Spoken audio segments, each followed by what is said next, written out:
ఇవన్నీ సాగవు, ప్రజల ఆగ్రహం ముందట మంచిది కాదు. ఇంకొకటి ఏం మాట్లాడతారండి, 2 లక్షల రుణం పైన ఉన్న రైతులు మీరు మిగతాయి కడితే మేము వేస్తాం. ఎంత ద్రోహం, ఎంత మోసం.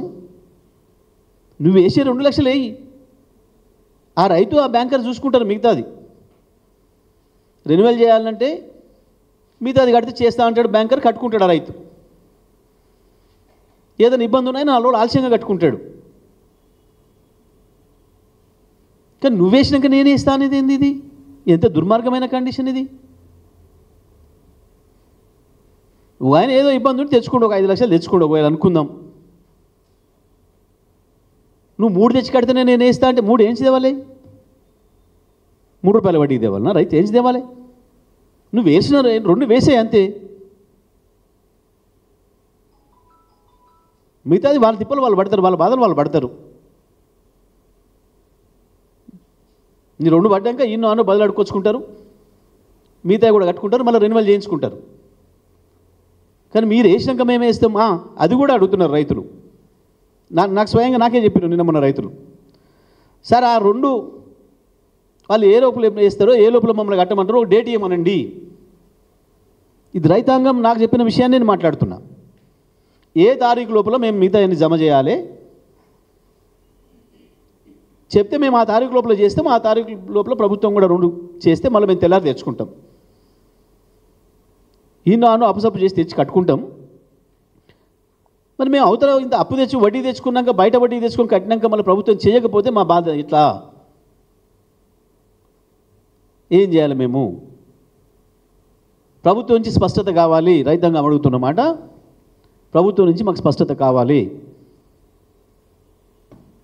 మీరు చెప్తున్న ఈ 17,13,000 మంది పైన రైతులు ఏదైతున్నారో వీళ్ళకు సమాచారం ఇవ్వండి క్లియర్గా. ఇగో ఈ తారీఖు లోపల మీకు వస్తాయి 2 లక్షల పైన ఉన్న వాళ్ళు, ఇగో ఈ తారీఖు లోపల మిగతా జమ చేయండి, మేము చేస్తాం పలానా తారీఖు నాడు. మొన్న ఆగస్టు 15 లోపల ఏదైతే చేస్తామని చెప్పినరో ఆ పద్ధతుల్లో వెంటనే ప్రభుత్వం ఒక స్పష్టమైన ప్రకటన చేయాలి. ఏ తేదీ లోపల వీళ్ళందరికీ మాఫీ చేస్తారో, 2 లక్షల పైన రుణం ఉన్న వాళ్ళను ఏ తారీఖు లోపల మిగతా అన్ని కూడా బ్యాంకులో జమ చేయమని చెప్తున్నారో ప్రభుత్వం నుంచి స్పష్టత కావాలి. ఇది రైతాంగం అందరూ కూడా అడుగుతున్నమాట. దీనికి సమాధానం చెప్పాలని వెంటనే ప్రభుత్వం నుంచి ఒక ప్రకటన చేయాలని చెప్పి బీఆర్ఎస్ పార్టీగా మేము డిమాండ్ చేస్తూ ఉన్నాం. రైతులు వాళ్ళు అక్కడికి వెళ్ళినప్పుడు ఆఫీసులలో సరైన రెస్పాన్స్ రానప్పుడు, బ్యాంకులలో కావచ్చు, మీరు చెప్పిన అధికారుల వద్ద కావచ్చు రెస్పాన్స్ రానప్పుడు, వాళ్ళు ఏదైతే వాళ్ళ ఆగ్రహాన్ని ప్రదర్శిస్తూ వచ్చి రోడ్ల మీద కూర్చుంటున్నారో ఆ రైతుల విషయంలో ప్రభుత్వం ఇదే పద్ధతిలో దమనకాండను కనుక చేస్తే బీఆర్ఎస్ పార్టీ చూస్తూ ఊరుకోదు. రైతుల తరఫున ఎటువంటి యుద్ధం చేయడానికైనా సిద్ధంగా ఉంది. దేనికైనా బీఆర్ఎస్ పార్టీ రైతులకు అండగా ఉంటుందనే విషయాన్ని చేస్తూ వెంటనే ప్రభుత్వం స్పష్టమైన ప్రకటన చేయాలని చెప్పి డిమాండ్ చేస్తూ ఉన్నాం. మరొకసారి ఈ 17 లక్షల మిగిలిపోయిందని మీరు చెప్తున్నా, ఇంకా ఎక్కువనే ఉన్నారు బ్యాంకర్ల ప్రకారం. కానీ మీరు చెప్పిన 17 లక్షల మంది ఎవరు మేము ఉన్నామా లేవా అని చెప్పేసి రైతులు కూడా మళ్ళీ గందరగోళంలో ఉన్నారు. మా ఊర్లో అసలే రాలేదు అని చెప్తున్నారు ఒక్కొక్క రైతు. ఇవాళ చూసినాం మనం గట్కేసరి నుంచి 1200 మంది రైతులు ఉంటే సొసైటీలో ఒక్కరికి కూడా మాఫీ కాలేదు అని. అక్కడ అధికారి వాళ్ళు పోతే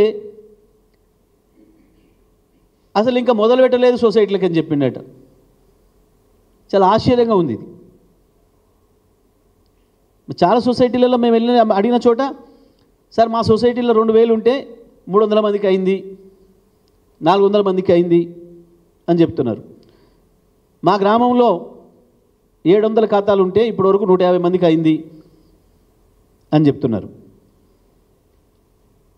మరి ఒక చోట సొసైటీ అధికారి ఇంకా సొసైటీ లేదు మొదలు పెట్టలేదు, మొదలు పెట్టడానికి వస్తే